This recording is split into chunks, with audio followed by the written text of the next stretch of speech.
Welcome, welcome, welcome, geeks and nerds, girls and boys, to a brand new episode of Geek to Me Radio. Tonight, we have creators Mark Russell and Russ Braun on talking about a brand new Kickstarter they've got, The Forgotten Divine, how you can back this project as well. After that, my interview with media mogul Ron King, talking about his new ABC docuseries Donkey King. After that, Joey V and I review the new movie Obsession. Stand by. We're talking TV, comics and movies, and video games. And if you don't know Star Trek from Star Wars, we'll try to explain. There are 12 doctors for Hogwarts houses, one ring rules them all. To be the greatest Pokemon master, you must catch them all. You must catch them all. Try to catch them all. Gotta catch them all. Gotta catch them all.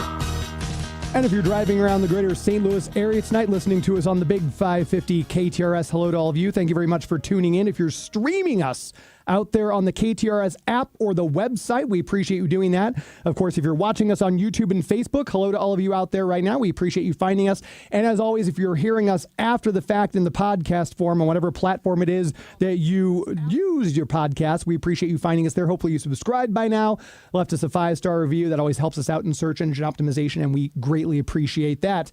With all that business out of the way, we're going to dive right in. Mark Russell and Russ Braun are joining us live from secret undisclosed locations in a hidden layer underground somewhere, no doubt. And I'm very excited to have them both to talk about their new project, The Forgotten Divine. Gentlemen, it's a great pleasure. Thank you so much for doing this. Sure thing. Thank you. I'm in Greenland. Greenland. Oh, so I didn't know they had volcanic layers in Greenland. That's impressive. A top secret. I'm in a top secret Kickstarter bunker. Got it. Well, the way Kickstarters go, I mean, probably the more secure bunker, the better these days. But it's so exciting. We've had so many different creators who I've grown up looking at their art and reading their words, who are now doing all their own Kickstarter projects. And it just seems like it's changed the game for the comic book sphere. Talk a little bit about how the two of you merged up on this project. Well, I'd written the story and I'd submitted to Ahoy, and we talked about possible artists. And Russ is a guy who's like work I've long admired. And when Tom brought his name up as a possibility for this story, I thought he immediately just sounded like perfect to me, because he does such a great job, both with sort of gritty, real world sort of things, and also with sort of magical realism. And I thought that's exactly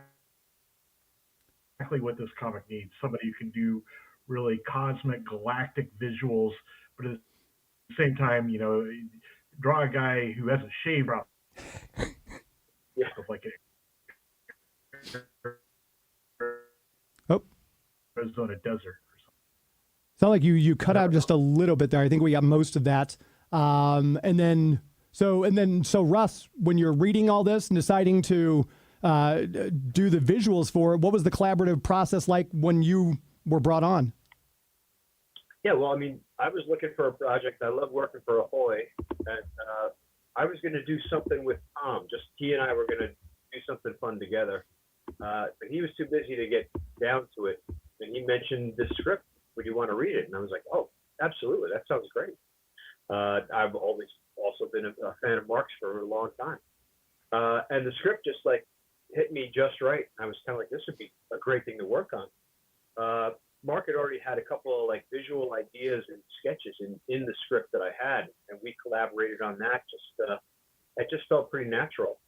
It's been a long process because I ended up with a lot going on, so I never really got to jump right in on the start of it.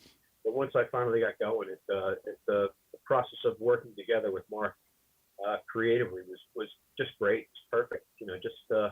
It felt like a pretty easy symbiosis as far as I'm concerned. So, and was worth it every second of the way. And it's obviously, it's great when you have that immediate kind of chemistry between the writer and the artist. I know a lot of people who have done stuff before who've worked together regularly, they almost have like a shorthand. They don't even need to speak. Finding that rhythm right out of the gate with the two of you must have been quite a time saver, I assume. Oh, sure. I mean, Yeah, great. and one of the things I love is like getting the first pages from an artist, because I can tell right away whether or not we're on the same page or they're getting what I'm saying, and then we could sort of tweak it or develop a better language for collaboration. But I didn't need to really do any of that with Russell. He got it right off the bat, so it was really nice just to be able to run with it. And we talked about. So go ahead. Right. So just trying to find the characters first off, and it was like send a couple of rough ideas about what they could be, and just a little back and forth, like maybe make him more homeless, just like, or even more raggedy than he is now. So, and that was it. It was kind of like we were off and running. It worked out great. It is interesting too, because when you're creating this new world, if you're brought in on something you've already, that's been an established thing, like obviously if you're brought in to write Flintstones, who the characters are and things like that. But with something you're kind of creating, I would assume as a creator, that kind of gives you a little more leeway, or is it more daunting in your case, Mark? It's definitely more daunting because you have to come up with a reason for the readers to care about these characters. Whereas people only read a Flintstones comic if they want to know about the Flintstones, but Right. people have no good reason to care or want to know anything about these characters. So you have to grab them right away, and you have to do something to establish who these characters are. It doesn't have to be a big thing. They don't have to fight a space battle or anything, but they've got to do something to connect with people, and also to show exactly what it is they want, what it is they're doing in the story. I think that we live in such a time now, it seems like conspiracy theories and things like that are somehow even more prevalent. I guess the internet just kind of lets it spread like wildfire. So this idea that you guys have of this cult mentality, well, I should say I'm coming into this knowing what the premise of this comic is. So for the listeners who are listening right now, maybe have no idea, Mark, if you'd give them a quick primer on what exactly the Forgotten Divine is about. Yeah, it's about a veteran of the Afghan War, Rodney Coleman, who begins having these visions of an alien world, which he chalks up to his PTSD, his experience in the war. But then he starts meeting other people who are having the exact same visions. So he begins to realize it's not just him, that maybe these are visions of an actual place. And so these people who are having these visions start gathering together in what becomes a cult called the Forgotten Divine. And the story kind of slowly peels back the mystery of whether or not these visions are real and what they mean and whatnot. But in a lot of ways, for Rodney Coleman, it gives his life shape and meaning in a way it never did before. So for him, the cult actually kind of works out pretty well. Yeah. And so that kind of dovetails into what I was saying about how it seems like this is almost like the perfect time to be doing this, because people with the internet and everything are even more aware of this conspiracy and that conspiracy, and then brand new conspiracies are coming up all the time for things like that. So was any of this based on something that like a story you'd read, or was this kind of just a cool idea that you had in your head and, hey, let's explore this?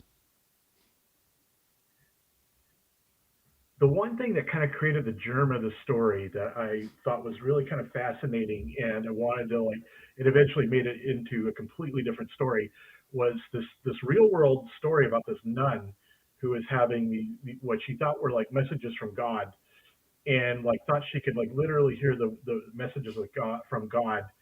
And I don't want to get too much into it because it will get into spoiler territory, but it was kind of like that, except I substituted into aliens.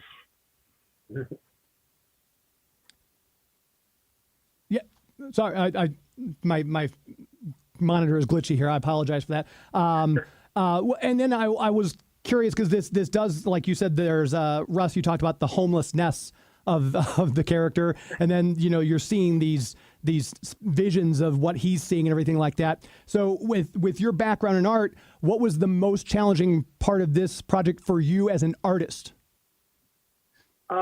Well, I guess maybe the dichotomy between the mundane and the extreme, the fantastic. So I just wanted to make sure that I could go as far as I wanted in either direction and have the same world be a unified world. So you knew it wasn't like you all of a sudden go to a cartoon look for the aliens and then back to like gritty reality or Rodney in the desert in Arizona.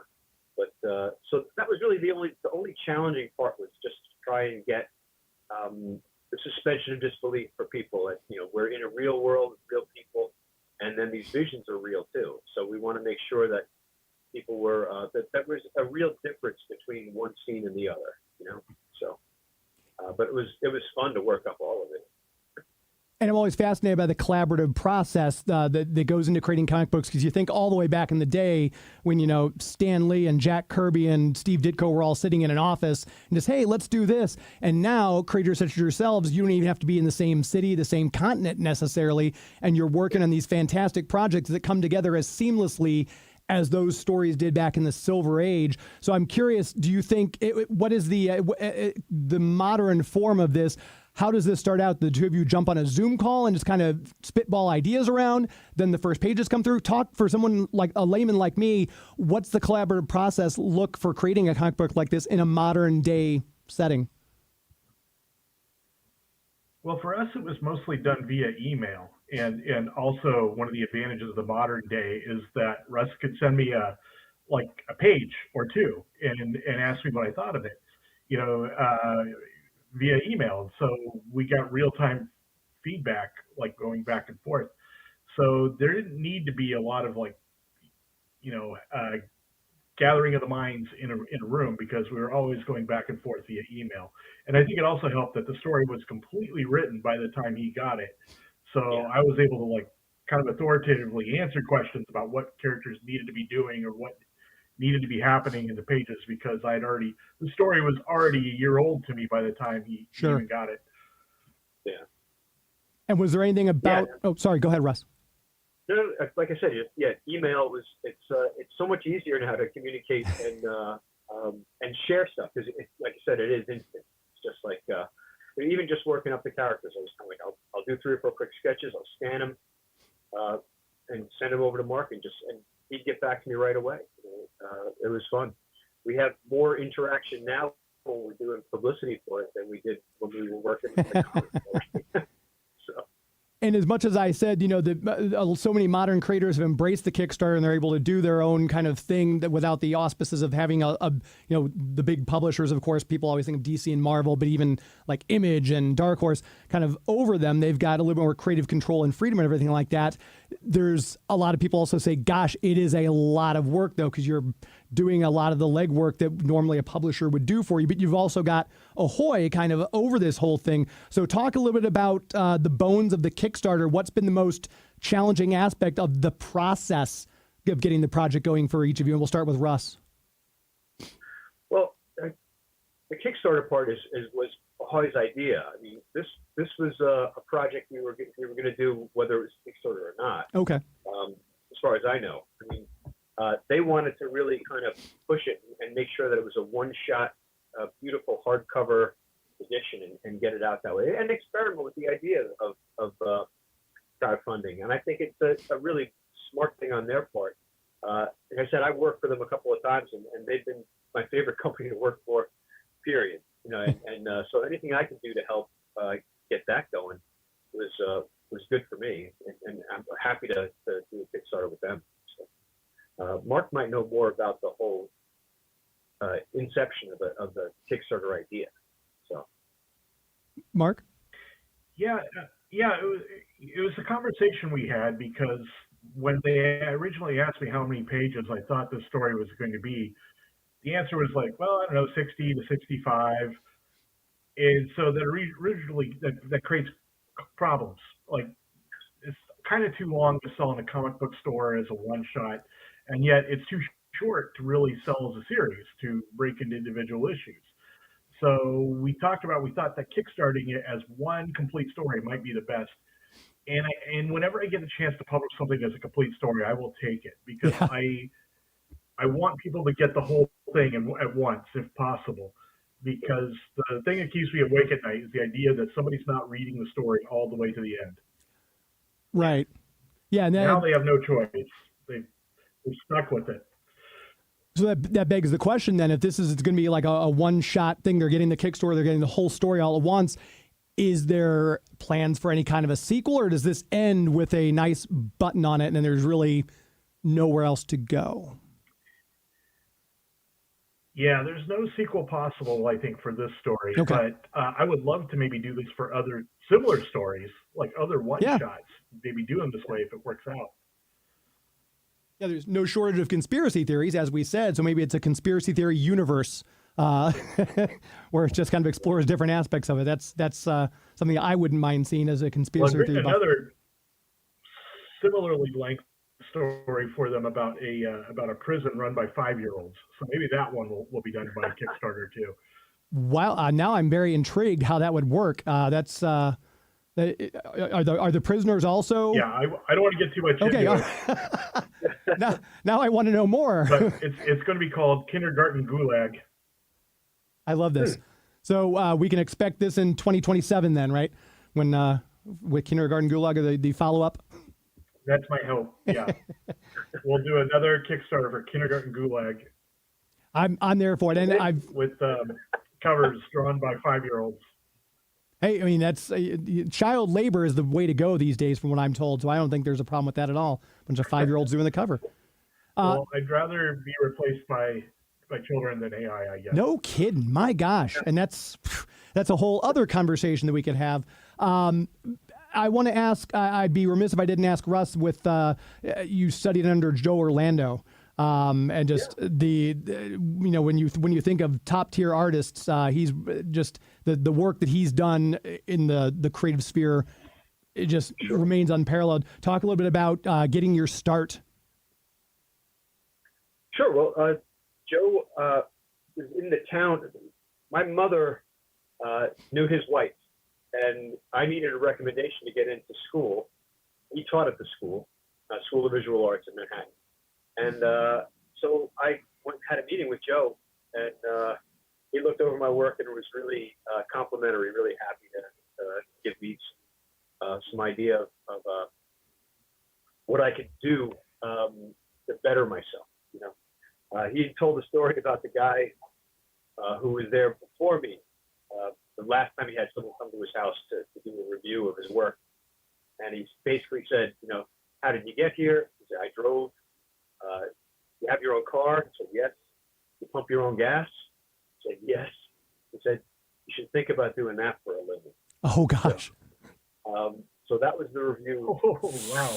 That was with Joe. Ooh. So I knew he wasn't pulling me punches and he liked my stuff. So I went to school. I took his class when I had time to do it. It was a separate elective. And then he was like, come up to the offices and we'll see if we can get some work for you. And just very fortunate for me. I mean, the door was open, but you have to make sure you deliver once you're there. Yeah. So you kick the door in and you go, hey, I'm here. And then they go, oh my God. So yeah, I worked my butt off to learn from Joe. And he was a great mentor. He introduced me to a lot of the people that I'm still working with. In fact, even Tom Pyre and Moore from Ahoy were some of my first editors up at DC, and Joe introduced me to them. Anytime you can give back to someone new starting out, that's what we all should be doing, like our comic creators. That's what they did for me. Yeah, that's great. And like I said, this is we want to promote the project, but I also want to nerd out a little bit because Mark, I'm a huge Hanna-Barbera fan.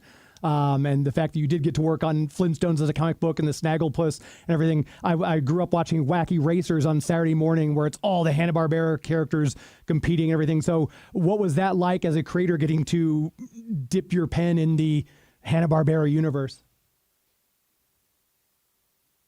Well, I had a great time, and I think it was more fun for me than it probably should have been because they didn't really give me a lot of rules. They didn't really want it to be a tasteful homage to the Flintstones of the 60s, which thank God, because that would have been boring as hell. So they let me sort of go on my own way, which is always a dangerous thing to do. But I decided that what I really wanted to do was write a manifesto about where civilization got everything wrong and just sort of blame it on bedrock. Just sort of like everything that is wrong with our society, we can blame on bedrock because they were the first ones and they started us on the wrong path. And that was sort of my guiding light. And so I think as long as you have an angle that people aren't expecting, but that means a lot to you personally, you're going to have a lot to say in a series, much more than if you're just trying to make a plausible sounding Flintstones comic or Snagglepuss comic. It was Snagglepuss, it was kind of the same thing. I just sort of took what I thought was an interesting angle on it, which was he is a gay icon, and he obviously has a background in theater because both his catchphrases, Heavens to Murgatroyd and It Ain't the Stage Left for theater things. So I made up this whole story. Well, why would a theater guy who is gay be working in television? And then he got blacklisted.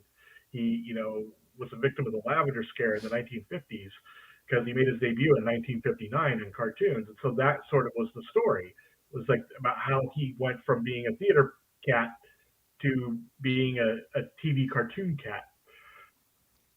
And was there any of the characters that you were kind of wanting to play with that you didn't get to in that, whoever it may have been? Because there's so many Hanna-Barbera characters, Speed Buggy, Great Gazoo. Was there anyone that you wanted to explore more? Kind of, I wish I could write this. Yeah, Speed Buggy unfortunately doesn't make an appearance. Well, the irony was that they actually when I gave them my outline for Snagglepuss, I expected them to thank me for my service and tell me I was fired. But instead, they were like, well, could you bring in more Hanna-Barbera characters? So that's when, Augie Doggy and Squiddly Diddly and all these sort of peripheral characters started coming in, but they really fleshed out the story. Peter Potamus. And so I had kind of the opposite problem. Instead of not having characters that I wanted to use in there, I had too many characters I had to give pages to, which was a good problem to have because it showed they had confidence in me, and also it meant that there wasn't really anything off limits to me. And Russ, I know the work on the boys. It's been just once they got the live action series, it just blew up. It's people all over talking about the series. They're going back and recollecting the comic books and getting the graphic trades and everything like that. So to have had your hand in that, I can only imagine that that's been quite a great feeling to know that you had a part of this. Sure. Yeah. It's a pop culture phenomenon. And I love the show. I love watching the show too. I joke about it though. I tell them I'm their comic stepdad. I didn't get to create anything or get any money for any. Yeah. But being as big a part of it as I was, I kind of finished the last third of it. I joke about I'm a pretty crappy stepdad too because I killed almost all of you. So when I got to meet some of the cast at a convention, I would tell them about that. But yeah, no, it's interesting to see where things that you drew change and grow when they hit the screen, like how things in comics work compared to how things in TV and movies can work. So, yeah. As people know from reading the comics and seeing the show, there's a lot of changes, but the same dark part is there, the dark funny heart of it, I think. But it was I was really proud to work on it and really proud of the show. I hope it wraps up pretty well this week. Yeah, well, we'll see how that goes. And the two of you have been attached to so many great projects with a lot of great co-creators you've been on these different books with. Was there ever a project that you end up taking on that you were surprised by how well it was received? Like you as a creator may have been like, this is a really cool project, but the fact that it just blew you away, like, oh, I didn't think it would be this big of a hit. And we'll start with Mark on this one. Yeah, for me, it was definitely the Flintstones because initially the reviews were very bad. They were like, you've ruined my childhood type of reviews. And so I thought at the time, well, this is the last comic book they'll ever let me write because it was only the second comic book I'd ever written. But then at some point it turned a critical corner, and it started getting these really good reviews, and it sort of blew up and became a hit, which was completely surprising to me. But I think it kind of like gave me the confidence to sort of double down on whatever it was I really want to write about, and not try to like make people happy. Yeah. Not try to give them what I think they want, but to write what I really believe in. And Russ? Trying to think, it's between two, and both of them are Garth Ennis projects. One was called Where Monsters Dwell, and it was for Marvel. It was part of their Battle Worlds Secret Wars thing that had nothing to do with it, actually. It's just Garth wanted to write his own story about the Phantom Eagles, this 60s World War One superhero, basically a flying moose, is really what he was. And he had done a story with the character before, and we did it. Just kind of had no idea where it was going to go, but I just found some artistic stuff I got to do in it, drawing dinosaurs and jungles and biplanes, and it was, I don't know, it just all clicked for me, and it was one of my favorite artistic moments in comics. So I guess that would be the one. I didn't expect it. I don't know how big a hit it was. It was just it was a surprise for me the way it came out. I know they had a lot of variant covers for that one, because I've got a Stan Lee variant of cover of that particular issue that you're talking about from that tie-in. So yeah, I mean, they usually, if they're doing a lot of variant covers for it, they think it's going to be they've got some confidence in it, so that's great. And again, if you're just now tuning in, we're talking with Mark Russell and Russ Braun. Their new Kickstarter project hasn't launched yet. You can get in, go to Kickstarter.com and click the thing that says notify me when this project launches. That way you can be right off the gate in the first of this for the Forgotten Divine. I'm assuming there'll be some cool stretch goals and things like that, standard Kickstarter fare for this as it goes on. Absolutely. Oh, definitely. In fact, one of the extras for you lucky few is that you get a variant cover by yours truly. They're letting me draw my own variant cover for the series I think his cover is really cool, actually. It's really great. I'm a sucker for a good variant cover, so that's, I mean, you had me right there. Well, I've done two covers. So there's the regular wraparound cover and then another alternate cover. And one thing that I'm really proud to do is I'm offering to do sketches for a certain level, and it's just like a convention head sketch type thing, or bust sketch. But it's fun. It's interesting to see what people want. Kind of give them a little more incentive, and I'm looking forward to it. It's going to be a lot of fun. And I'm horrible about watching the chats on this. Spike Forrester is listening, says hello. Craig Parsons says, Ahoy Comics, you say? He'll buy anything Ahoy does. So there's one customer locked in already. Before I let you go, this is flown by. It's already been 28 minutes that we've been talking. I want to make sure we get, if there's any conventions that either of you are doing around the country, if you guys are going to be making any appearances, if fans want to come out and meet you, where are those upcoming conventions? We'll start with Russ. Well, we're both going to be at Philly Fan Expo at the end of this month. Okay. And then I think then I'll be at Terrificon. Oh. In August. Love that one. That's just such a great convention to do. Absolutely. Then Baltimore Comic Con and New York Comic Con, as far as I know. So that's all I've got lined up right now. And Mark, is the Philly one the only two that you were crossing over on? I think so. Philly right now, unless the Philly one, I'll also be in. I'm also doing San Diego, and we'll probably end up doing New York. Okay. Yeah, but to your point, Mitch Halleck, who runs Terrificon, for my money, that's the best Comic Con in the country. I love Terrificon. So I go to that one every year, so I'll definitely see you, Russ. If nothing else, I'll see you at that one for sure. That's an amazing show. And I'm assuming that those other cons will just be promoting the Kickstarter and things like that. And then, people can come out and get their Flintstones comics signed by Mark or whatever else they want to get done. And meeting people at the conventions, I can just, anyone listening, if you ever get a chance to see one of your favorite creators at a convention, go see it, because it's we've lost so many creators lately, and I never ever regret meeting a creator who I've liked their work, either written or drawn by. It's always a great pleasure to meet you, and it's a great pleasure to have you both on tonight. Again, the Kickstarter is The Forgotten Divine. You can check it out. Get the pre-notification launch on Kickstarter so you're notified as soon as it goes live. Help them get those stretch goals and everything else. What about website, social media handles, gentlemen? Where can people keep up with you if they want to find out more about you? Mark? My handle is @Manruss, MANRUSS, and I'm on Blue Sky, Instagram, and Threads.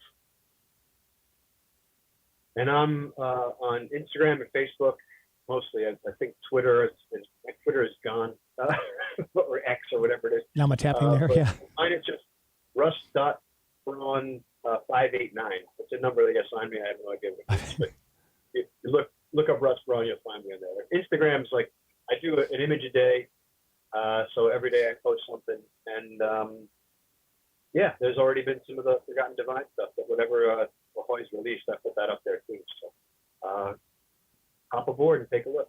Fantastic! I've no doubt this is going to be a raving success. I'm so excited to see how this comes together, and I'll be tracking it with great interest as well. Mark Russell, Russ Braun, thank you so much for your time on a Sunday night. Really sincerely appreciate it. It's a pleasure to talk to you. Absolutely. Thank you both. Have a great rest of the night. Thanks. You too. Thanks. There they go. Make sure you check out that. We'll have a link to the Kickstarter in the show notes. If you're listening to this after the fact in the podcast form, scroll down to the bottom of the page. You can get a link to that, and we'll have a link to their websites as well, markrussellbooks.com and russ-braun.com, where you can check out their websites. We're going to take a quick commercial break. We're going to come right back. My interview with Ron King, his docuseries Donkey King on ABC. You're listening to Geek to Me Radio. Please stand by. Or fill her up, close the hood, and pretend to take a ride. What can you do with the Public Works Center? You can build a crane and watch it drop some bricks into a bin. Or lift the door, roll out the truck, and let the bricks fall in. The action's up to you. The Legoland Public Works Center from the Legoland Town Collection. Legoland gas station sold separately from Lego Systems. Pound Puppy, you're my one and only puppy love. You can show your Pound Puppy how much you love him with snuggly Pound Puppy outfits. Into your hooded on t-shirt. We're going biking. Snap your pop's jazzy jacket. Pound Puppies and outfits, each sold separately. Whoa! Now let's walk to the park. Uh-oh, thunder. Put on your dry doggy rain gear and you'll stay dry as a bone. Hooded Hound t-shirt, Dry Doggy Rain Gear, Pup's Jazzy Jacket, and Pound Puppies all sold separately. From town. Black Steel Robo Force. Hunter the Conqueror is about to attack Max Steel the Leader. Wrecker the Demolisher to the rescue. Ideal's new Robo-Force. Warrior robots with gripper bases and crusher arms, each sold separately. Hundred's escaping. Okay in there? Okay, Dad. But we won't be safe till we're rid of Hundred. Hundred the Conqueror, Max Steel the Leader, Wrecker the Demolisher, each sold separately. New from Ideal's Robo-Force. Long ago at Rose Petal Place, Orchid met Nastina, the evil spider. Dolls sold separately. Oh, no, Orchid. It's Nastina. Wait till I tiptoe through. Insurance company and affiliates. Hey man, it's me, Kevin Smith, Silent Bob, and you're listening to Geek to Me Radio, man. This is the only radio show that the guy does Batman Beyond listens to for his geek news.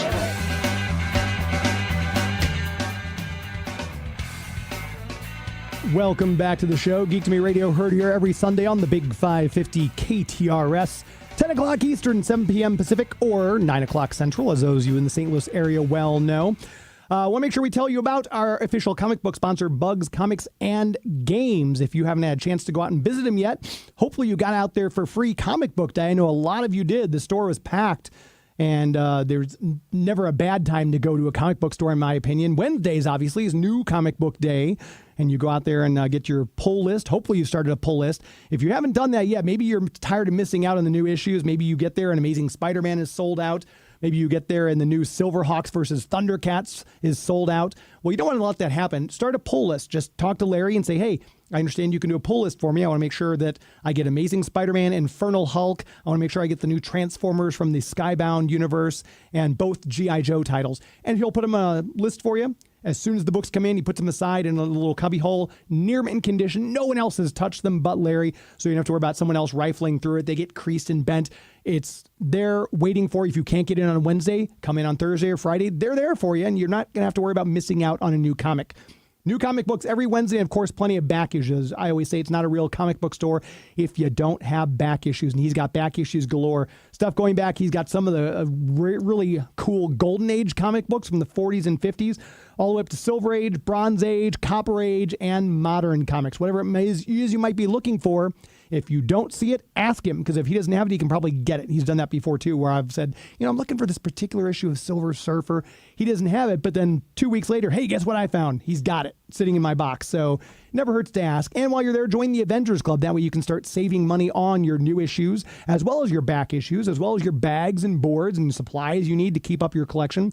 Save money and enjoy the hobby at the same time. Bugs, Comics, and Games. Find him on Instagram, Bugs, Comics, and A&D Games, and on Facebook.com/Bugs, Comics, and Games. Give his page a like there. You'll be glad you did. Make sure you get out and see him on Bryan Road in O'Fallon, Missouri. Bugs, Comics, and Games. Very proud to have them as the official comic book sponsor here on Geek to Me Radio. One of the things I love is sometimes I don't always get to have people live on air with me, like we just had Mark and Russ on talking about their Kickstarter. Sometimes they can't be live because they're doing these press junkets, but I did get to talk to media executive Ron King about this very cool docu-series that he's got called Donkey King, not to be confused with Donkey Kong. That's a video game. And here's my conversation with Ron King. Right now, we're joined by media executive Ron King, turned animal advocate, which is great. We love animals here, and we're going to make sure that you check out the website, oscarsplace.org. If any of this stuff sounds interesting, you've got a brand new docuseries you can check out. Donkey King airs weekend mornings on ABC affiliates. Check your local listings. Ron, thanks for your time today. Thank you for having me. Of course. So I got to ask, what made the switch? I mean, you're involved in, Time Inc. with all of their different brands from Enstall to Southern Living. What makes the sudden switch to, I'm going to advocate and get my hand in rescuing donkeys of all things? Yeah, it certainly isn't because I was wise or introspective. I had a big media career. I had a midlife crisis. I left my job and nobody would hire me. I had aged out of media and I ended up in a really dark place. And I was searching for joy and what was my next chapter going to be like. And I saw a TikTok video about donkeys in trouble. Donkeys are being slaughtered in pretty massive numbers right now for their hides. And that TikTok video changed everything for me. And I secured funding. I had never met a donkey in my life.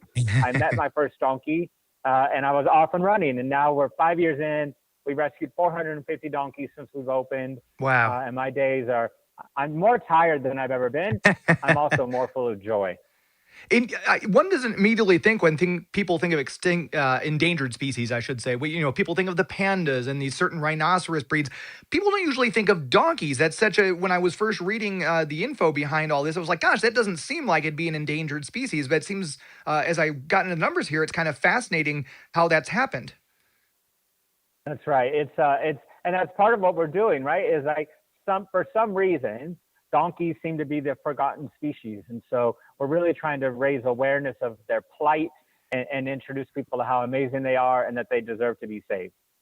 And in this series, again, you can catch it on weekend mornings. Check your local ABC affiliates for Donkey King. It not only focuses on the animals themselves, but around a lot of the people that are part of this, the volunteer people, the people in your organization that are helping rescue these animals. That's right. I have so many people surrounding me that have opened up their hearts to donkeys, and it's a pleasure to tell both their stories and the donkey stories. And this Saturday will be our 13th episode. And so if you missed any episodes, you can watch all of the prior episodes at donkeyking.com. And we will make sure, again, we plug the website, oscarsplace.org, because if what we're saying sounds interesting, there's places you can go on there to donate, find out how you can volunteer. You can even sponsor a donkey and everything like that. Have you noticed since the series aired, has the website been getting more traffic? Have you had an influx of donors who, like myself, just weren't aware that this was an issue? For sure. We have seen a big following on social media, lots of website traffic. Our adoption applications have gone up significantly, which is a gift. So yeah, we are shining a bright light on how great donkeys are. And you've got a great team of volunteers, because obviously when you bring these donkeys onto this, I don't want to say reservation, but facility, they get medical care, they're fed, they're trained, they've got a full staff of people that work with them. What's one of the things that people might not think a medically thing might be for donkeys? Because I know, like, if you have dogs, you have to have problems with worms, you have to watch their heartworm medication. What are some of the things that are specific to donkeys that you've learned about medically? Yeah, I think what's really interesting is that there's not very much research that's been done. So they're really different than horses. And so all of the information out there about the medical condition of an equine is horse specific. And donkeys are completely different animals with different coats and different stomachs and different brains. And so, yeah, they're very unique. But luckily, we don't have a lot of stomach issues. I think most of our issues are around the lungs. They get the flu, and the flu is really bad for donkeys. Yeah. How do they catch? Is that like something that's passed among them? Is there a certain, because obviously humans have cold and flu season. Is there a cold and flu season for donkeys? There isn't, but I rescue them from the auction. And at the auction, because it's usually the last step for many donkeys, it's a pretty dirty place, and so they catch it there. But it is airborne. And they do spread the flu from donkey to donkey, and we vaccinate against it. So they get their flu shots just like we do. And the auctions, that was going to be one of my questions, is this just, because I wouldn't think of donkey auctions as a thing. Normally you go to an auction, you're doing like you're getting cars, you're getting property. Is this just something like it's farms in the United States where, the farms foreclosing, and that's where these auctions are coming from? Are there international donkey auctions? Talk a little bit about the auctions, if you could. Yeah, so they get into the auction system a number of different ways, from farms that are liquidating, or people who have died, or people rounding up wild donkeys. But then it's illegal to slaughter donkeys in the United States. And so the slaughterhouses in Mexico, and they come to an auction in Texas where they buy donkey by the pound. And so we go to that auction and we outbid the slaughterhouse to rescue them and bring them here. And the number of donkeys that we can rescue is directly related to the amount of money that we raise. And so we're on TV and we're doing these radio interviews to raise awareness of donkeys and the mission of Oscar's Place. And this 75-acre property you've got in Mendocino County, California, if I'm not mistaken, have you found that the government, because obviously California being very, it's got a lot of land around there, that they've got a lot of these preservations out there, has the government been helpful in keeping this up with you and kind of partnering with you to make sure this is happening? Mostly the general public has been really helpful to us. We have gotten a couple grants from different government agencies, but it's the American people, well, actually global people, the human citizens that have come forward from around the world to help us $1 at a time raise enough money to rescue these animals.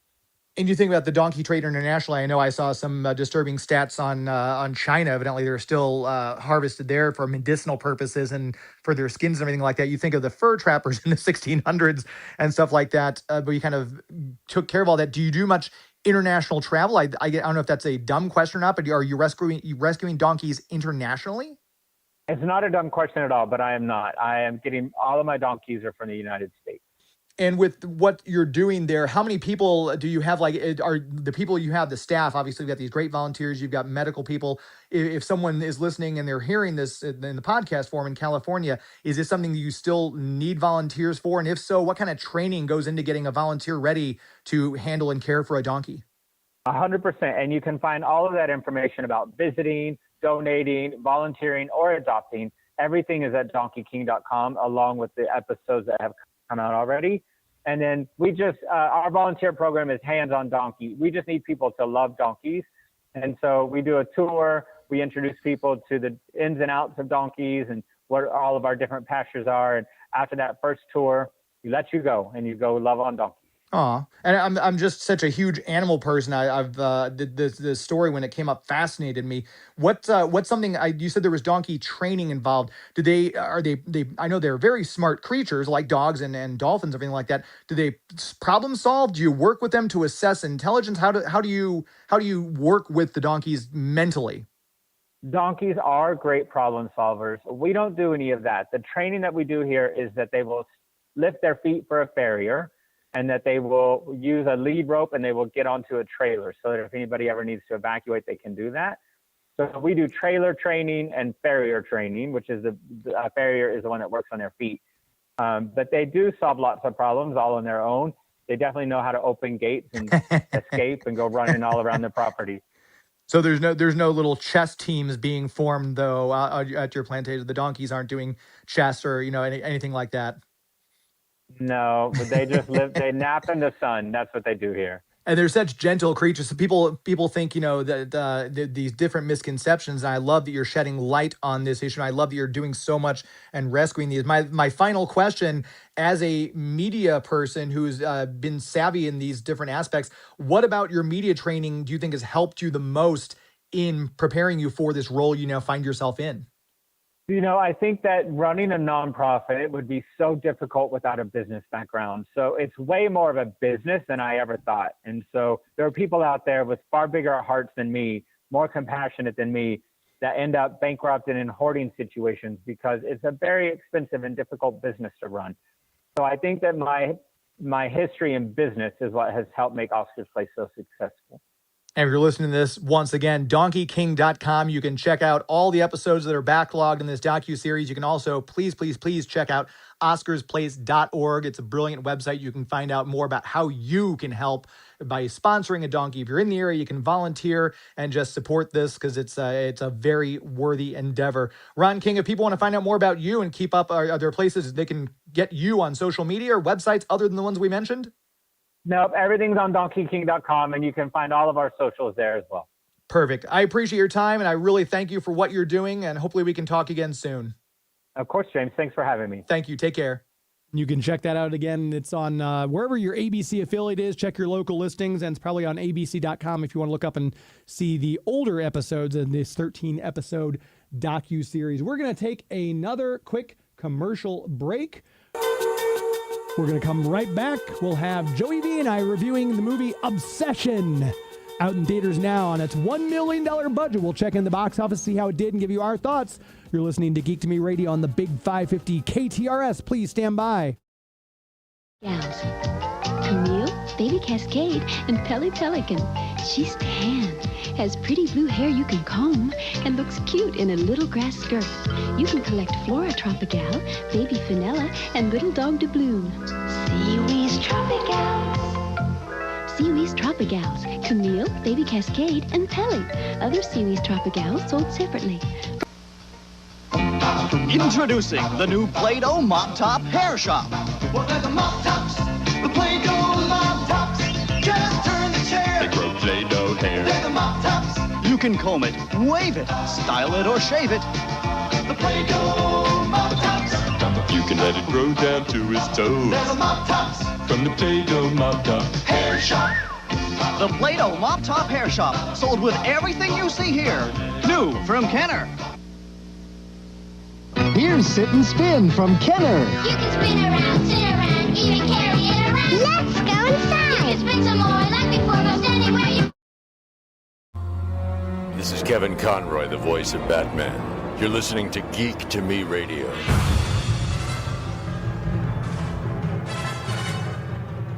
Welcome back to the show, Geek to Me Radio. I'm your host, James Enstall. I want to make sure we tell you about our premier sponsor, the Greater St. Charles Convention and Visitors Bureau. You know them from the website, discoverstcharles.com. That's discoverstcharles.com. A cool place to hang out, especially now that the weather is finally locking in solidly warmer. We haven't had those kind of, oh, it's cold, now it's hot. Now it's cold, now it's hot. It's been really nice weather the past several days, thunderstorms notwithstanding. But if you're wanting to get out and enjoy the nicer days, St. Charles is a great place to visit if you want to be just physically active and go jogging, go bike riding, go play some frisbee golf in the park, whatever it might be you're wanting to do. Or you want to go and, hey, let's check out the cool buildings. Or if you want to take the kids out and learn some stuff, they've got the Hit the Bricks tours right there at the Convention and Visitors Bureau. You can sign up for those on the website or go by the CVB, find out when the next one is. And so you'll go out with a person who's very knowledgeable about the street and the buildings and the area, and you'll get to learn a bunch of stuff that even as a longtime St. Charles resident, you might not know, let alone if you're coming in from Alton, Illinois, if you're coming in from Shrewsbury or wherever it may be. Lots of cool places to see, lots of great restaurants to eat at, lots of shops to purchase things from in historic St. Charles. You might want to go get some, they've got these really cool cocktail mixing things from the Cozy Shop, for example, if you want to make a really good old fashioned or something like that. They've got really great Disney stuff, Loungefly things at First Capital Trading Inc. You can go and kill some time, have some fun at the Main Street Arcade and Soda Museum. And like I said, the restaurants up and down the street. Not a bad meal to be had no matter where you go. Start your trip at the website, discoverstcharles.com. Check it out there. See all the cool things there are to see and do, and plan your trip, whether you are in one of the places I mentioned, Alton, Illinois, Shrewsbury, Florissant, Missouri, wherever it may be, or you're from out of town, like Mark said he's a secret bunker in Greenland. Well, if you're wanting to come to the United States, and Missouri specifically, maybe start your trip at the website, discoverstcharles.com, before you depart Greenland International Airport. Is that the national airport in Greenland? But plan your trip there. Find out where you want to do, or where you want to stay, what you want to do while you're there, and check out all the cool things there are. There are a lot of cool activities, especially now that the weather is warmer. A lot of cool things happening. Discover stcharles.com. As we always say, it's an historically good time. We got Joey V, my executive producer. He saw the movie with me, Obsession by Calvin Klein. It's actually by Curry Barker. And I think I enjoyed this movie a little bit more than you did based on our conversation post-film. But why don't you start us off what you thought? Yeah, the plot, we've got, I'm going to break it down for you. After breaking the mysterious one-wish willow stick to win his crush's heart, a hopeless romantic finds himself getting exactly what he asked for, but soon discovers that some desires come at a dark, sinister price. And that plot twist of a wish not going as planned, I mean, that's as old as time. 1,300 years ago, we had 1,001 Arabian Nights. Yep. You rub a genie's butt, and then, he gets mad at you or something. At least you rub the butt. Of course. And then the Twilight Zone, season 1, episode 31, they had a love potion that went wrong as well. So that was back in the 60s. So we were just wondering, what would be so special about this one? And I would say that it's because it's a Gen Z horror film. It really appeals to that 14 to 29 crowd, the people who have rotted their brains because they've been scrolling on their phones and texting so much they can't hold simple conversations anymore. So that's the big horror. That's the whole movie's just built around, oh man, I can't talk to this girl. What if I had a wish stick I could rub instead and make her love me forever? And that's when things start to get a little sideways. I think because I'm 40 and I'm fully in love with the woman of my dreams, I didn't connect with these characters as much as I had hoped. I found them to be a little annoying. But that is kind of appeal thing. I mean, if you wanted to see what it's like to watch a Gen Z kid just lose their friggin' mind over the simplest things, that's kind of entertaining as well. And I would go see it in the theaters with a bunch of these Gen Z kids and see what they laugh at and realize, oh, we are kind of different, but this horror film is really effective for them. I think the younger crowd is loving this. I think it made $17 million domestic so far. And, on a $1 million budget, that's pretty good. That's huge for horror. What about you? Did you feel that you didn't need to connect to the kids? It was just interesting to see them act wonky and weird? I just like, anytime it's like when you do Shakespeare and you set it in different you can do Hamlet, but you can do it set in different places, different character types and everything like that. But you're still getting the story of Hamlet. This is the definition of be careful what you wish for. Mm-hmm. And you mentioned Twilight Zone. One of my favorite episodes is the guy and his wife are an antique shop dealer, and he finds a genie's lamp, and he actually rubs the lamp, and he gets okay, I get 3 wishes, and he'll wish for something, but it goes horribly awry. And it's not like he wishes to be the most powerful man in the world. He wakes up, and he's Adolf Hitler, but he's in the bunker on the last day. Mm-hmm. And his wife is Ava Braun. So, this, like you said, this tale is as old as time. I didn't mind it because I think that is something in the zeitgeist that boomers can relate to, be careful what you wish for, as much as the Gen Zs that you're pointing out can. We relate to it in a different way. And I think that's kind of what made this, to your point, kind of a fun thing to see. Someone, it may have been you, left the theater and they said, there's so much cringe in this movie. Yeah. And I think that's cringe as a Gen Z type thing. But I didn't mind it. And I think the way they did some of these shots, like especially the girl, the way she'd move sometimes in shadow, you'd see this. It's like, oh, no person should actually move that way. And she's in the corner watching him sleep. It had a lot of great just, you gotta hold your breath, tense moments that I really thought sold the premise. I think my main problem is it's an hour and 50 minutes, and the best Twilight Zone episodes get it done in 25 minutes. Sure. And so it could have been a little shorter. It took over an hour to really get to the horror part because all the cringe stuff is up front. There's the main girl, when she's under the love spell, she smiles too much and she makes too much eye contact and she does a little too much public displays of affection with her new boyfriend. And then she recites some poetry at a party that no one asked her to do.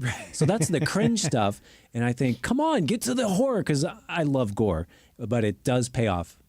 Pun intended, just stick around, stick it out. Yeah. And it will pay off in the end. And I did like the ending. And the One Wish Willow, which is the thing he gets at this shop, he's going in to find a crystal to give to her as like a healing thing, and he can't find the crystal, so he gets his One Wish Willow. He's going to give this to her. He ends up using it and breaking it. And one of my favorite scenes in the movie is when he's freaking out because he needs to undo what he's done. And there's a number on the back of the One Wish Willow box, and he calls the number. And at first, it's just like it sounds like some stoner kid. The epitome of Gen Z customer service, where it's just like, "What do you want, man?" Do you want to cancel your wish? Well, no, I just want to modify it. And then he goes through the thing. Well, can I cancel it? Yeah, you can't cancel it. You just told me I could. Mm-hmm. But then when he gets to that point, do you want to talk to her? She's here. That was, oh my gosh, that was one of those chills down your arm moments in the movie. And that's what I loved. It would have like this weird, oddly dark, humorous moment, but then it set you up for that, oh crap, kind of a moment in the next thing. And then just as it progressed, I think there was a lot to love in the movie. I think the characters weren't as fully developed as I would have liked them to. The writing was not bad, but it was there's a couple parts where I would have liked to have seen a little bit more, and some things are just kind of like, this is what you're getting. So for me, it was 4 out of 5 stars, though. Yeah, it was the editing that I had a problem with because it's so long, but also it left me wondering why they have to say this girl's name, Nikki, 150 times. It makes me think there was too much ad-libbing on set. And every time he said action, they would start the scene with, Nikki, what are you doing, Nikki? And then you just couldn't cut all that out. And then one of my favorite people in the world, Andy Richter, Conan O'Brien's sidekick, he's in it as someone's dad, and it's set up for him to do more, and then he just drops out of the movie completely. Yeah. So I wondered, where did Andy go? I guess he had to go save the world or something. He didn't have time to be in this movie. He does control the universe. That's what I was thinking. And it was great that this isn't a spoiler because I had to do it. I had to eat it. They gave us cat sandwiches at the screening, which is part of it. Did you eat yours? I ate mine. Was it good? I had to add some meat to it. It was just cheese and tomato and avocado chunks. And if you gray the avocado chunks a little bit, it does look like cat parts. So I don't get how it goes from, I hope this girl, Nikki, loves me the most of anyone in the world, to she's making sandwiches out of my dead cat. I don't understand how that... there were a couple little things like that. The cat thing was kind of weird. It's like, okay...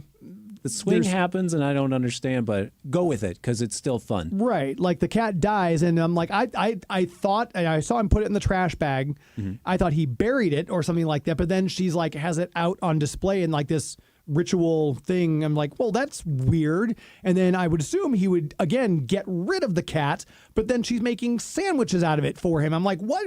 Why does the cat keep coming up? That was just a weird thing. I gave up my night of watching Jeopardy, which I do every single night at dinner, to see this movie. And then there's this line where one of the kids says, I wake up aroused every Wednesday for trivia night.